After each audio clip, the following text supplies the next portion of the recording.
प्रेम से बोलिए श्री सत्यनारायण भगवान की जय। दोस्तों, आज 14 दिसंबर 2024 है और आज है मार्गशीर्ष मास की पूर्णिमा तिथि का व्रत। इस बार पूर्णिमा की तिथि 2 दिन है, 14 दिसंबर को भी और 15 दिसंबर को भी। सूर्योदय कालीन तिथि में 15 दिसंबर को पूर्णिमा है, तो स्नान दान इत्यादि 15 दिसंबर को होगा। और आज क्योंकि रात्रि में चंद्रमा के दर्शन का बहुत महत्व होता है पूर्णिमा में, तो पूर्णिमा का जो व्रत है वो 14 दिसंबर 2024 शनिवार के दिन करेंगे। पूर्णिमा व्रत की पूजा विधि की वीडियो और शुभ मुहूर्त की वीडियो चैनल पर अपलोड है, आप उसे ज़रूर देख लीजिए। और इस वीडियो में आप सुनेंगे भगवान श्री सत्यनारायण की कथा, जिसे सुनने मात्र से सभी मनोकामनाएं पूर्ण हो जाती हैं। एक समय की बात है, नैमिषारण्य तीर्थ में शौनकादि 88,000 ऋषियों ने श्री सूत जी से पूछा, हे प्रभु, इस कलयुग में वेद विद्या रहित मनुष्यों को प्रभु भक्ति किस प्रकार मिल सकती है तथा उनका उद्धार कैसे होगा। हे मुनिश्रेष्ठ, कोई ऐसा तप बताइए जिससे थोड़े समय में ही पुण्य मिले और मनोवांछित फल भी मिल जाए। इस प्रकार की कथा सुनने की हम इच्छा रखते हैं। सर्व शास्त्रों के ज्ञाता श्री सूत जी बोले, हे वैष्णवों में पूज्य, आप सभी ने प्राणियों के हित की बात पूछी है, इसलिए मैं एक ऐसे श्रेष्ठ व्रत को आप लोगों को बताऊंगा जिसे नारद जी ने लक्ष्मी नारायण जी से पूछा था और लक्ष्मीपति ने मुनिश्रेष्ठ नारद जी से कहा था। आप सब इसे ध्यान से सुनिए। एक समय की बात है, योगीराज नारद जी दूसरों के हित की इच्छा के लिए अनेकों लोकों में घूमते हुए मृत्यु लोक में आ पहुंचे। यहाँ उन्होंने अनेक योनियों में जन्मे प्रायः सभी मनुष्यों को अपने कर्मों द्वारा अनेकों दुखों से पीड़ित देखा। उनका दुख देखकर नारद जी सोचने लगे कि कैसा यत्न किया जाए जिसके करने से निश्चित रूप से मानव के दुखों का अंत हो जाए। इसी विचार पर मनन करते हुए वह विष्णु लोक में गए और वहां पर वह देवों के ईश नारायण की स्तुति करने लगे, जिनके हाथों में शंख, चक्र, गदा और पद्म थे और गले में वरमाला पहने हुए थे। स्तुति करते हुए नारद जी बोले, हे भगवान, आप अत्यंत शक्ति से संपन्न हैं। मन तथा वाणी भी आपको नहीं पा सकती है। निर्गुण स्वरूप, सृष्टि के कारण भक्तों के दुख को दूर करने वाले हैं। आपको मेरा नमस्कार है। नारद जी की स्तुति सुनकर भगवान विष्णु बोले, हे मुनिश्रेष्ठ, आपके मन में क्या बात है? आप किस काम के लिए पधारे हैं? उसे निसंकोच होकर कहो। इस पर नारद मुनि बोले कि हे प्रभु, मृत्युलोक में अनेक योनियों में जन्मे मनुष्य अपने कर्मों के द्वारा अनेकों दुखों से दुखी हो रहे हैं। हे नाथ, आप मुझ पर अगर दया रखते हैं तो बताइए कि वो मनुष्य थोड़े प्रयास से ही अपने दुखों से कैसे छुटकारा पा सकते हैं। भगवान श्री हरि बोले, हे नारद, मनुष्यों की भलाई के लिए तुमने बहुत अच्छी बात पूछी है। जिसके करने से मनुष्य मोह से छूट जाता है, वह बात मैं तुमसे कहता हूँ, उसे सुनो। स्वर्गलोक और मृत्युलोक दोनों में एक दुर्लभ उत्तम व्रत है जो पुण्य देने वाला है।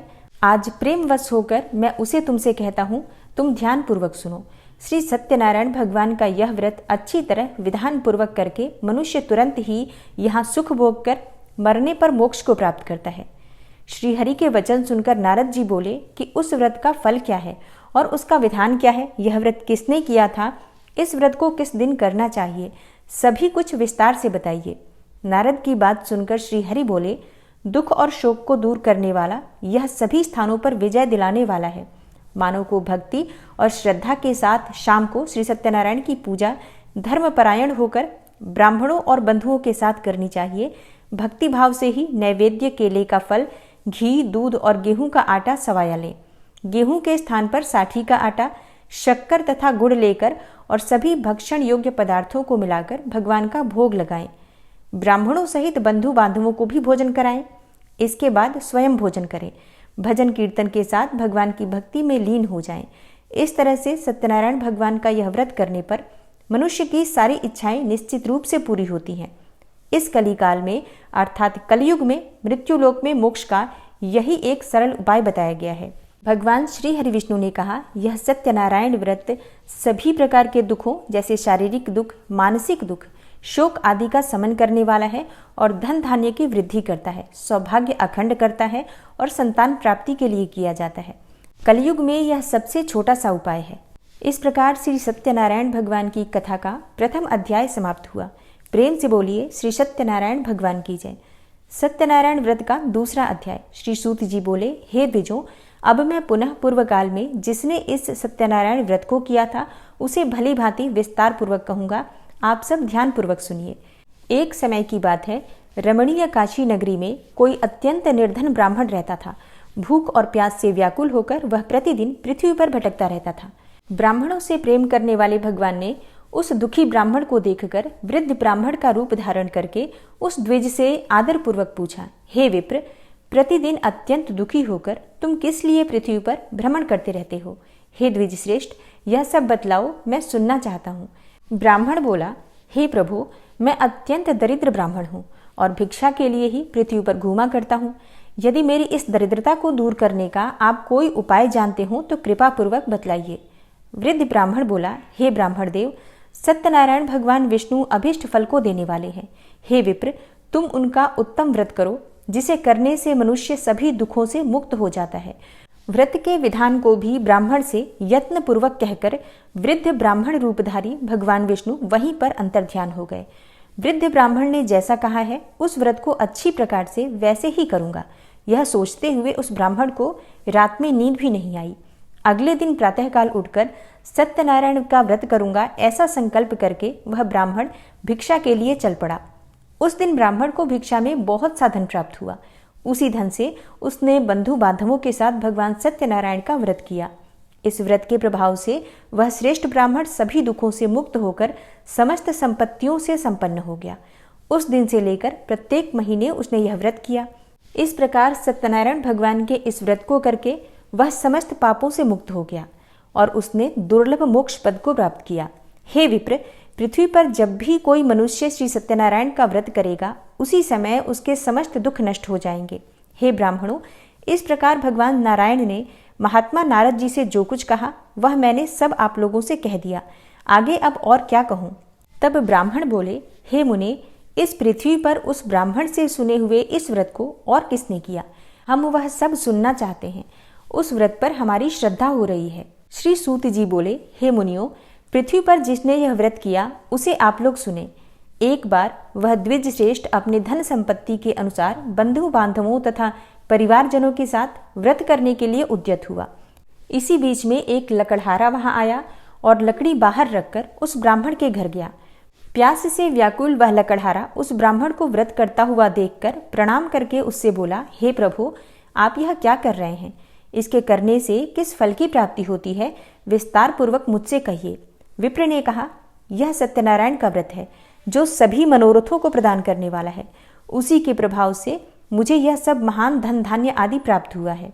जल पीकर तथा प्रसाद ग्रहण करके वह लकड़हारा नगर चला गया। सत्यनारायण देव के लिए मन से ऐसा सोचने लगा कि आज लकड़ी बेचने से जो भी धन प्राप्त होगा उसी धन से भगवान सत्यनारायण का श्रेष्ठ व्रत करूंगा।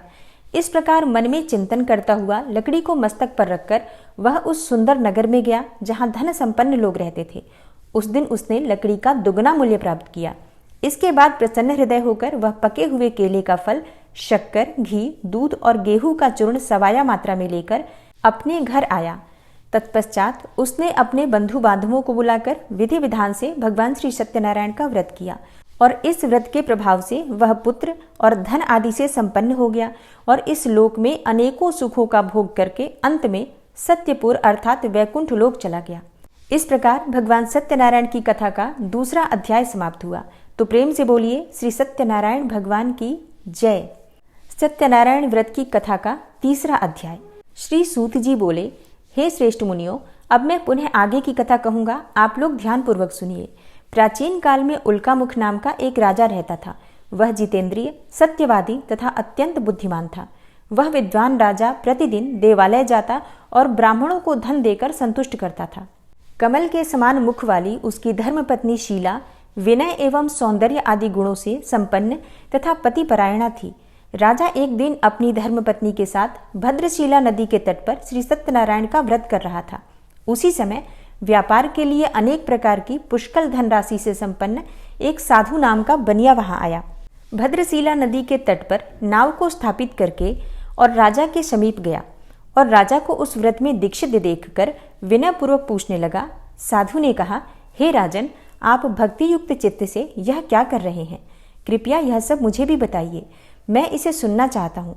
राजा बोले, हे साधो, पुत्र आदि की प्राप्ति की कामना से अपने बंधु बांधवों के साथ मैं अतुल तेज संपन्न भगवान विष्णु का व्रत और पूजन कर रहा हूँ। राजा की बात सुनकर साधु ने आदरपूर्वक कहा, हे राजन, इस विषय में आप मुझे सब कुछ विस्तार से बतलाइए। आपके कथनानुसार मैं यह व्रत और पूजन अवश्य करूंगा। मुझे भी कोई संतान नहीं है, इससे अवश्य ही संतान प्राप्त होगी। ऐसा विचार कर वह व्यापार से निवृत्त होकर आनंदपूर्वक अपने घर आया। उसने अपनी भार्या से संतति प्रदान करने वाले इस सत्यव्रत को विस्तार पूर्वक बताया तथा जब मुझे संतान प्राप्त होगी तब मैं इस व्रत को अवश्य करूंगा। इस प्रकार उस साधु ने अपनी भार्या लीलावती से कहा। एक दिन उसकी लीलावती नाम की सती साध्वी भार्या पति के साथ आनंद चित्त से ऋतुकालीन धर्माचरण में प्रवृत्त हुई और भगवान श्री सत्यनारायण की कृपा से उसकी वह भार्या गर्भिणी हुई। 10वें महीने में उससे कन्या रत्न की प्राप्ति हुई और शुक्ल पक्ष के चंद्रमा की भांति यानी दिन प्रतिदिन वह कन्या बढ़ने लगी। उस कन्या का नाम कलावती रखा गया। इसके बाद एक दिन लीलावती ने अपने पति से मधुर वाणी में कहा, आप पूर्व में संकल्पित श्री सत्यनारायण के व्रत को क्यों नहीं कर रहे हैं? साधु बोला, हे प्रिय, इसके विवाह के समय में यह व्रत करूंगा। इस प्रकार अपनी पत्नी को भली भांति आश्वस्त करके वह व्यापार करने के लिए नगर की ओर चला गया। इधर कन्या कलावती अपने पिता के घर में वृद्धि को प्राप्त होने लगी। तदनंतर धर्मज्ञ साधु ने नगर में सखियों के साथ क्रीड़ा करती हुई अपने कन्या को विवाह के योग्य देखकर आपस में मंत्रणा करके कन्या के विवाह के लिए श्रेष्ठ वर की खोज करो, ऐसा दूत से कहकर शीघ्र ही उसे भेज दिया। उसकी आज्ञा प्राप्त करके दूत कांचन नामक नगर में गया और वहां से एक वणिक का पुत्र लेकर आया। उस साधु ने उस वणिक के पुत्र को सुंदर और गुणों से संपन्न देखकर अपनी जाति के लोगों तथा बंधु बांधवों के साथ संतुष्ट चित्त होकर विधि विधान से वणिक पुत्र के साथ कन्या का विवाह कर दिया। उस समय वह साधु बनिया दुर्भाग्यवश भगवान का वह उत्तम व्रत करना भूल गया। पूर्व संकल्प के अनुसार विवाह के समय में व्रत न करने के कारण भगवान उस पर रुष्ट हो गए। कुछ समय के पश्चात अपने व्यापार कर्म में कुशल वह साधु बनिया काल की प्रेरणा से अपने दामाद के साथ व्यापार के लिए समुद्र के समीप स्थित रत्नसारपुर नामक सुंदर नगर में गया और अपने श्री संपन्न दामाद के साथ वहां व्यापार करने लगा। उसके बाद में दोनों राजा चंद्रकेतु के रमणीय नगर में गए। उसी समय भगवान श्री सत्यनारायण ने उसे भ्रष्ट प्रतिज्ञ देखकर इसे दारुण कठिन और महान दुख प्राप्त होगा यह श्राप दे दिया। एक दिन एक चोर राजा चंद्रकेतु के धन को चुराकर वहीं आया जहां दोनों वणिक स्थित थे। वह अपने पीछे दौड़ते हुए दूतों को देखकर भयभीत चित्त से धन वहीं छोड़कर शीघ्र ही छिप गया। इसके बाद राजा के दूत वहां आ गए जहां वह साधु वणिक था और वहां राजा के धन को देखकर वे दूत उन दोनों वणिक पुत्रों को बांध कर ले आए और हर्षपूर्वक दौड़ते हुए राजा से बोले, हे प्रभु, हम 2 चोर पकड़ कर लाए हैं, इन्हें देखकर आप आज्ञा दें। राजा की आज्ञा से दोनों शीघ्र ही दृढ़तापूर्वक बांधकर बिना विचार किए महान कारागार में डाल दिए गए।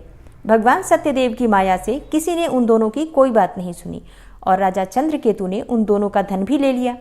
भगवान के श्राप से वणिक के घर में उसकी भार्या भी अत्यंत दुखित हो गई और उनके घर में जो सारा का सारा धन था वह चोर चुरा ले गया। लीलावती शारीरिक तथा मानसिक पीड़ाओं से युक्त भूख और प्यास से दुखी अन्न की चिंता में दर दर भटकने लगी। कलावती कन्या भी भोजन के लिए इधर उधर प्रतिदिन घूमने लगी। एक दिन भूख से पीड़ित कलावती एक ब्राह्मण के घर गई। वहां जाकर उसने श्री सत्यनारायण के व्रत और पूजन को देखा। वहां बैठकर उसने कथा सुनी और वरदान मांगा। इसके बाद प्रसाद ग्रहण करके वह कुछ रात होने पर घर गई। माता ने कलावती कन्या से प्रेम पूर्वक पूछा, हे पुत्री, रात्रि में तू कहाँ रुक गई थी? तुम्हारे मन में क्या है?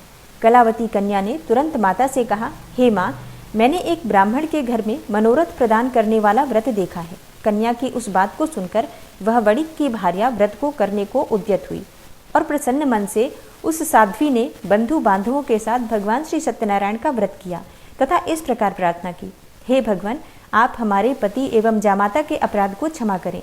वे दोनों अपने घर शीघ्र ही आ जाएं।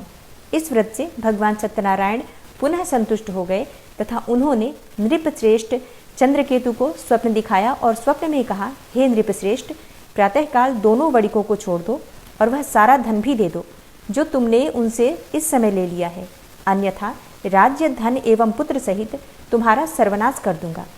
राजा से स्वप्न में ऐसा कहकर भगवान सत्यनारायण अंतर्ध्यान हो गए।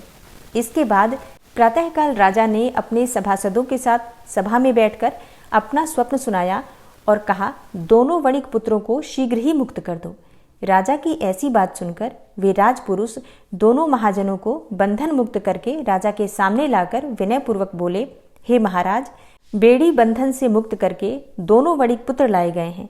इसके बाद दोनों महाराज नृपश्रेष्ठ चंद्रकेतु को प्रणाम करके अपने पूर्व वृतांत का स्मरण करते हुए भय विह्वल हो गए और कुछ बोल न सके।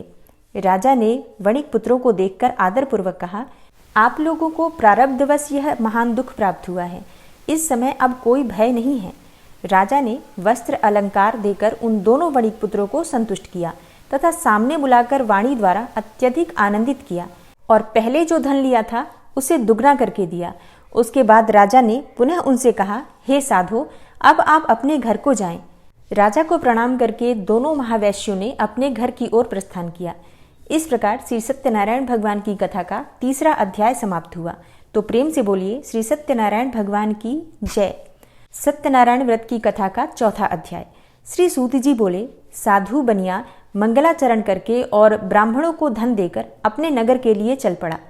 साधु के कुछ दूर जाने पर भगवान सत्यनारायण ने उसकी सत्यता की परीक्षा लेने की जिज्ञासा से पूछा, साधु, तुम्हारी नाव में क्या भरा है?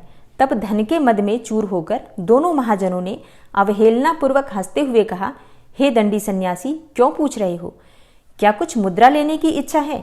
हमारी नाव में तो लता और पत्ते आदि भरे हैं। ऐसी निष्ठुर वाणी सुनकर सत्यनारायण वेशधारी श्री दंडी बोले, तुम्हारी बात सच हो जाए। ऐसा कहकर दंडी सन्यासी का रूप धारण किए हुए भगवान कुछ दूर जाकर समुद्र के समीप बैठ गए। दंडी के चले जाने पर नित्य क्रिया से निवृत्त होकर उतरी हुई अर्थात जल में ऊपर की ओर उठी हुई नौका को देखकर साधु अत्यंत आश्चर्य में पड़ गया और नाव में लता और पत्ते आदि देखकर मूर्छित होकर पृथ्वी पर गिर पड़ा। सचेत होने पर वणिक पुत्र चिंतित हो गया। तब उसके दामाद ने इस प्रकार कहा, आप शोक क्यों करते हैं? दंडी ने श्राप दे दिया है। इस स्थिति में वे ही चाहें तो सब कुछ कर सकते हैं, इसमें संशय नहीं है। अतः उन्हीं की शरण में चलें, वहीं जाकर मन की इच्छा पूर्ण होगी। दामाद की बात सुनकर साधु बनिया उनके पास गया और वहां दंडी को देखकर उसने भक्ति पूर्वक उन्हें प्रणाम किया तथा आदर पूर्वक कहने लगा, आपके सम्मुख मैंने जो कुछ कहा है वह असत्य भाषण रूप अपराध किया है। आप मेरे उस अपराध को क्षमा करें। ऐसा कहकर बारंबार प्रणाम करके वह महान शोक से व्याकुल हो गया। दंडी ने उसे रोता हुआ देखकर कहा, हे मूर्ख, रो मत, मेरी बात सुनो। मेरी पूजा से उदासीन होने के कारण तथा मेरी आज्ञा से ही तुम्हें बारंबार दुख प्राप्त हुआ है। भगवान की ऐसी वाणी सुनकर वह स्तुति करने लगा। साधु ने कहा, हे प्रभो, आश्चर्य की बात है कि आपकी माया से मोहित होने के कारण ब्रह्मा आदि देवता भी आपके गुणों और रूपों को यथावत रूप से नहीं जान पाते। फिर मैं मूर्ख आपकी माया से मोहित होने के कारण कैसे जान सकता हूँ? आप प्रसन्न होइए, मैं आपकी शरण में आया हूँ। मेरा जो नौका में स्थित पूरा धन था उसकी आप रक्षा कीजिए। उस बनिया की भक्तियुक्त वाणी सुनकर भगवान जनार्दन संतुष्ट हो गए। भगवान हरि उसे अभिष्ट वर प्रदान करके वहीं अंतर्ध्यान हो गए। उसके बाद वह साधु अपनी नौका में चढ़ा और उसे धन धान्य से परिपूर्ण देखकर भगवान सत्यदेव की कृपा से हमारा मनोरथ सफल हो गया, ऐसा कहकर स्वजनों के साथ उसने भगवान की विधिवत पूजा की। भगवान श्री सत्यनारायण की कृपा से वह आनंद से परिपूर्ण हो गया और नाव को प्रयत्नपूर्वक संभाल कर उसने अपने देश के लिए प्रस्थान किया। साधु बनिया ने अपने दामाद से कहा, वह देखो, मेरी रत्नपुरी नगरी दिखाई दे रही है।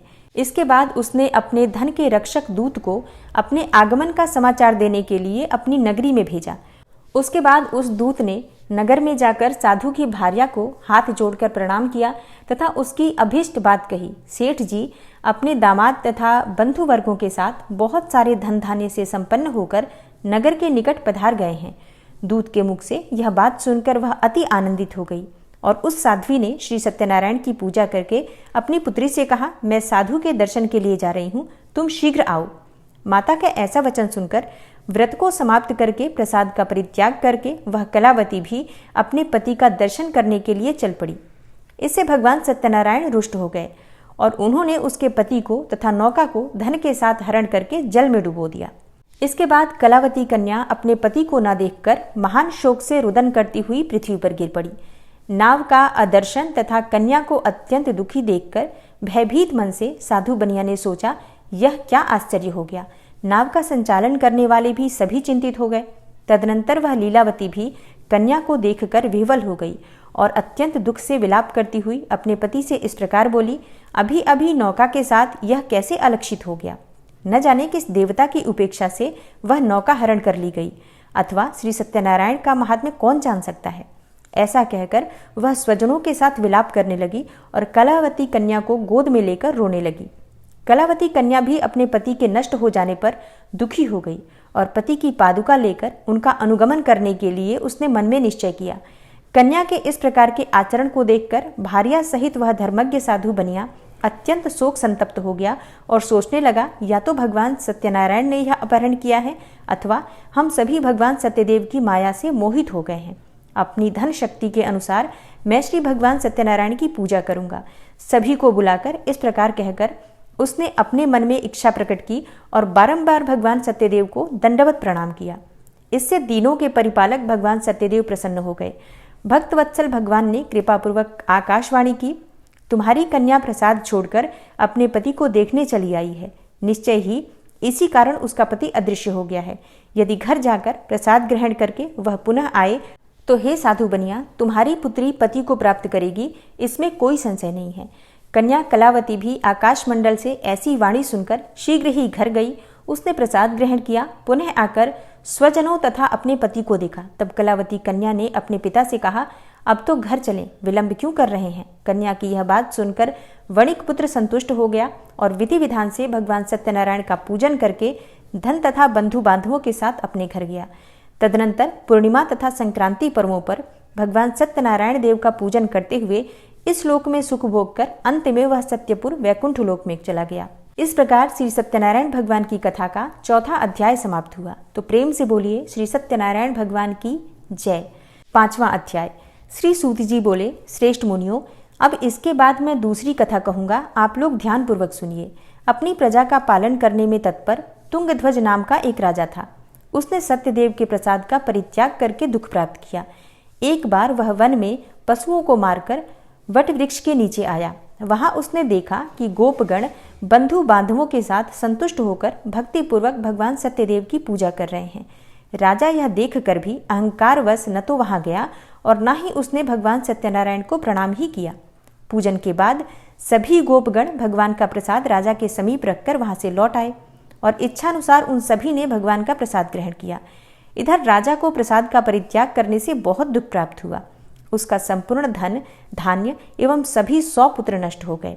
राजा ने मन में यह निश्चय किया कि अवश्य ही भगवान सत्यनारायण ने हमारा नाश किया है, इसलिए मुझे वहां जाना चाहिए। वहां श्री सत्यनारायण भगवान का पूजन हो रहा था। ऐसा मन में निश्चय करके वह राजा गोपगणों के समीप गया और उसने गोपगणों के साथ भक्ति श्रद्धा से युक्त होकर विधि विधान पूर्वक भगवान सत्यदेव की पूजा की। भगवान सत्यदेव की कृपा से वह पुनः धन और पुत्रों से संपन्न हो गया तथा इस लोक में सभी सुखों का भोग करके अंत में सत्यपुर वैकुंठ लोक को प्राप्त हुआ। श्री सूत जी कहते हैं, जो व्यक्ति इस परम दुर्लभ श्री सत्यनारायण व्रत को करता है और पुण्यमयी तथा फल प्रदायिनी भगवान की कथा को भक्ति युक्त होकर सुनता है, उसे भगवान सत्यनारायण की कृपा से धन धान्य आदि की प्राप्ति होती है। दरिद्र भी धनवान हो जाता है। बंधन में पड़ा हुआ बंधनों से मुक्त हो जाता है। डरा हुआ व्यक्ति भय मुक्त हो जाता है। यह सत्य बात है, इसमें कोई संशय नहीं है। इस लोक में यह सभी इच्छित फलों का भोग करके अंत में सत्यपुर वैकुंठ लोक को प्राप्त करता है। हे ब्राह्मणों, इस प्रकार मैंने आप लोगों से भगवान सत्यनारायण के व्रत को कहा, जिसे करके मनुष्य सभी दुखों से मुक्त हो जाता है। कलयुग में तो भगवान सत्यदेव की पूजा विशेष फल प्रदान करने वाली है। हे मुनीश्वरों, पूर्वलोक में जिन लोगों ने भगवान सत्यनारायण का व्रत किया था, उसके अगले जन्म का वृतांत कहता हूँ, आप लोग श्रद्धा पूर्वक सुनिए। महान प्रज्ञा संपन्न सतानंद नाम के ब्राह्मण सत्यनारायण व्रत करने के प्रभाव से दूसरे जन्म में सुदामा नामक ब्राह्मण हुए और इस जन्म में भगवान कृष्ण का ध्यान करके उन्होंने मोक्ष को प्राप्त किया। लकड़हारा भील गुहों का राजा हुआ और अगले जन्म में उसने भगवान श्री राम की सेवा करके मोक्ष को प्राप्त किया। महाराज उल्कामुख दूसरे जन्म में राजा दशरथ हुए, जिन्होंने श्री रंगनाथ जी की पूजा करके अंत में वैकुंठ लोक को प्राप्त किया। इसी प्रकार धार्मिक और सत्यव्रती साधु पिछले जन्म के सत्यव्रत के प्रभाव से दूसरे जन्म में मोरध्वज नामक राजा हुआ। उसने आरे से चीरकर अपने पुत्र की आधी देह भगवान विष्णु को अर्पित करके मोक्ष को प्राप्त किया। महाराजा तुंगध्वज जन्मांतर में स्वयंभू मनु हुए और भगवत संबंधी संपूर्ण कार्यों का अनुष्ठान करके वैकुंठ लोक को प्राप्त हुए। जो गोपगण थे वे सब जन्म जन्मांतर में व्रजमंडल में निवास करने वाले गोप हुए और सभी राक्षसों का संहार करके उन्होंने भी भगवान का शाश्वत धाम गोलोक प्राप्त किया। इस प्रकार श्री स्कंद पुराण के अंतर्गत रेवा खंड में श्री सत्यनारायण व्रत कथा का यह 5वां अध्याय पूर्ण हुआ। तो प्रेम से बोलिए श्री सत्यनारायण भगवान की जय, श्री लक्ष्मी नारायण की जय। जय जय श्री कृष्णा, जय श्री राधे।